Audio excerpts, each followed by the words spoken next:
नमस्कार। University grant commission UGC ने assistant professor और वाइस चांसलर की भर्ती प्रक्रिया में बदलाव के कुछ प्रस्ताव रखे हैं। इस प्रस्ताव के तहत इंडस्ट्री के जो एक्सपर्ट्स हैं वो सीनियर प्रोफेशनल जो कि पब्लिक एडमिनिस्ट्रेशन या फिर पब्लिक पॉलिसी वाले सेक्टर से आते हैं या पीएसयू से आते हैं, उस तरह के जो लोग हैं वो भी कुलपति के रूप में नियुक्ति के लिए अब एलिजिबल होंगे। नए दिशा निर्देश जो हैं वो यूनिवर्सिटी में फैकल्टी मेंबर्स की नियुक्ति के नियमों में भी बदलाव करेंगे, जिनके तहत कम से कम 55% अंकों के साथ मास्टर ऑफ इंजीनियरिंग और मास्टर ऑफ टेक्नोलॉजी एमटेक जो है उसमें पीजी डिग्री रखने वाले लोगों को यूजीसी नेट की जो परीक्षा है वो पास किए बिना ही असिस्टेंट प्रोफेसर जो है वो बन सकते हैं। यूजीसी का ड्राफ्ट जो है उसके मुताबिक उम्मीदवारों की जो उच्चतम शैक्षणिक योग्यता है, विशेषज्ञता है, उसके आधार पर पढ़ाने की अनुमति जो है वो भी दी जाएगी। उदाहरण के लिए अगर केमिस्ट्री जो है उसमें अगर कोई पीएचडी है और गणित में उसने ग्रेजुएशन किया है और फिजिक्स में उन्होंने पीजी किया हुआ है, तो ऐसी डिग्री रखने वाले जो उम्मीदवार हैं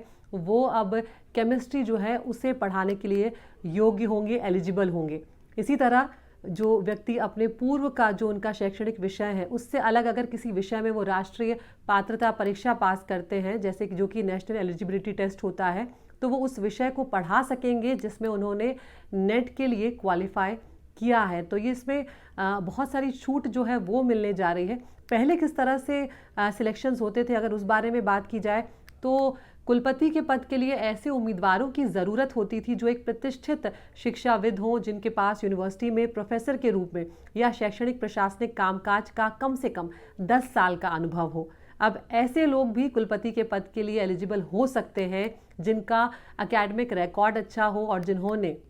इंडस्ट्री में काम किया हो या जो सार्वजनिक प्रशासन होता है, जो पब्लिक एडमिनिस्ट्रेशन होता है उस पे काम किया हुआ हो या पब्लिक पॉलिसी के क्षेत्र में काम किया हो, पीएसयू में कम से कम 10 साल का उनका सीनियर पोजीशन पर काम करने का अनुभव प्राप्त हो, तो ऐसे लोग भी अब एलिजिबल होंगे। तो कई तरह के प्रस्ताव जो हैं वो इसमें लाए गए हैं। अब देखना होगा कि इन प्रस्तावों का आगे क्या होता है, क्या ये पास किए जाते हैं और अगर ये पास होते हैं तो इससे किस तरह के बदलाव जो हैं वो यूजीसी में और शिक्षा के क्षेत्र में देखने को मिलते हैं।